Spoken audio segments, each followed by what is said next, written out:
Welcome to this explainer. If you've scrolled through social media at all lately, chances are you've bumped into a Mamaearth product.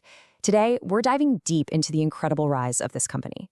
We're going to deconstruct the exact playbook that transformed a tiny startup into an absolute behemoth in the Indian beauty space.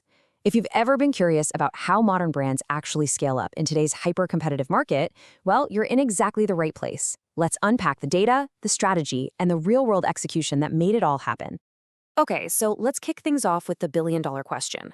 How on earth did a company that started out making super niche products for babies manage to conquer the massive, fiercely competitive Indian beauty market? I'll tell you right now, it was no accident. It was a highly calculated, multi-layered strategy. Here is our roadmap for today to figure this out. We'll quickly cover the Mamaearth phenomenon, finding the sweet spot, unpacking the marketing mix, the digital influencer engine, a reality check on strengths, weaknesses, and rivals, and finally, the road ahead.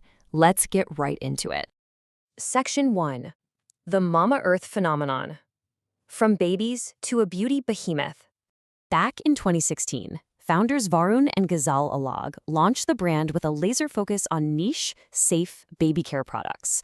But here is where their absolute genius kicked in. Their agility. They took that rock-solid trust they had built with incredibly protective new parents, and they rapidly expanded.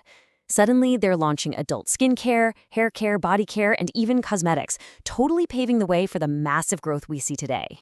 Section 2. Finding the sweet spot. Let's talk about targeting the conscious consumer. You know, everything for this brand really revolves around one simple yet incredibly powerful positioning statement: goodness inside. It literally tells the consumer everything they need to know right off the bat. The products are natural, toxin-free, eco-friendly, and safe. In a market that was historically just packed with harsh chemicals, this level of transparency was a total breath of fresh air. They knew exactly who they were talking to. They didn't just target standard demographics like millennials, Gen Z, or young mothers. They were going after a very specific mindset.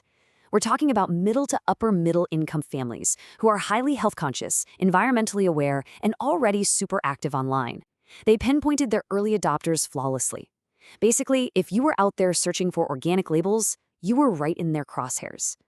Section 3. Unpacking the marketing mix. Let's decode the 4 Ps. When you look at their strategy through the lens of the classic 4 Ps, it's a brilliant ecosystem.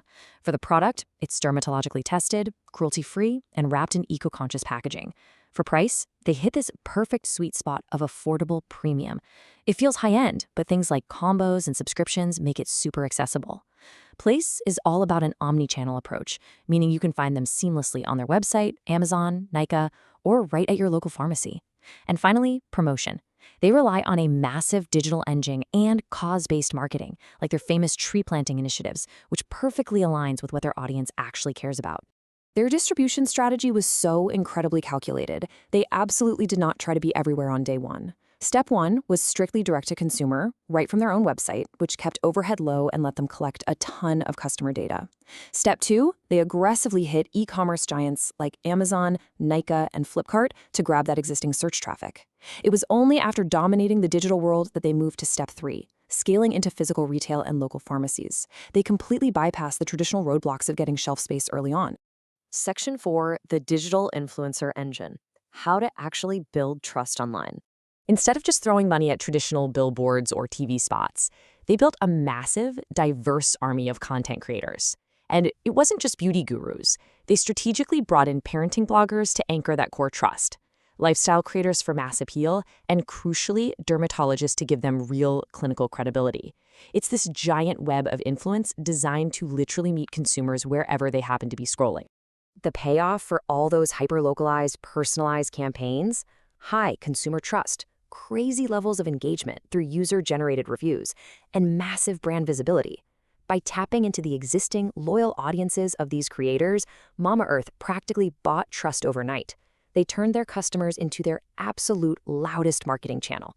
If you've ever bought a shampoo just because a lifestyle vlogger recommended it, well, you've experienced this firsthand. Section 5. Strengths, weaknesses, and rivals. Time for the reality check. Because hey, no brand is invincible, right? This SWOT analysis gives us a clear look at where they actually stand. Yes, their strong digital presence and trusted natural positioning are clear, undeniable strengths, opening up massive opportunities for rural expansion and premium skincare growth. But there's a glaring weakness here. They are heavily dependent on ad spend to keep the whole engine running. Plus, that affordable premium pricing can still be pretty tough against cheaper, local alternatives. Add in the threats of rising competition, shifting consumer preferences, and brutal price wars, and you've got a pretty vulnerable landscape. And they definitely aren't fighting in a vacuum. They're going head-to-head with absolute domestic giants like Hindustan Unilever, battling legacy names like Lakme and Dove. But at the exact same time, they have to fend off these super agile digital startups like Minimalist and Wow Skin Science, along with established natural brands like Biotique and The Body Shop. It is literally a multi-front war for your attention and your wallet. The entire battle in India's beauty market really boils down to this clash of two opposing forces. On one side, you have Mamaearth with their digital-first agility, influencer dominance, and lightning-fast product innovation. On the other side, you've got traditional retailers with massive physical scale, deep legacy brand loyalty, and heavily established physical distribution networks.